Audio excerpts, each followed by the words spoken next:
সিগারেটের যখন দেখবে টিভিতে অ্যাড দেয়, সিগারেট ধূমপান ক্যান্সারের কারণ। তো ওই জিনিসটা যখন মানুষ শোনে তখন কিন্তু একটা ভয় কাজ করে মানুষের মধ্যে, যে না ভাই তাহলে আর খাওয়া যাবে না, সিগারেট ক্যান্সারের কারণ। ঠিক আছে, তো এখান থেকে তুমি নিজেই জানো বিষয়টা, তুমি নিজে অনুভব করো।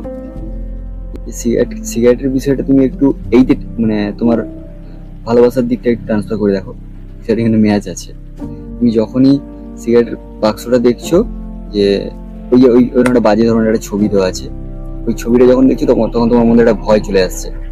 কিন্তু তুমি যখন তোমার ব্রেকআপ হয়ে যাওয়ার পর তুমি তোমার গার্লফ্রেন্ডের ছবি দেখছো, বা তোমার ফেসবুকে তোমার গার্লফ্রেন্ডের ফেসবুকে প্রোফাইলে ঘাঁটছো, চ্যাট করছো, তোমার তো অটোমেটিক কষ্ট হবেই, কারণ তোমার মাইন্ডে তো সেইগুলোই ঘুরছে, তাই না? সে কি করলো, সে কি খেলো, সে কি ভাবলো, তার ভাবনা চিন্তা অনেক মানুষ আছে, তার বাবা মা আছে, তার নতুন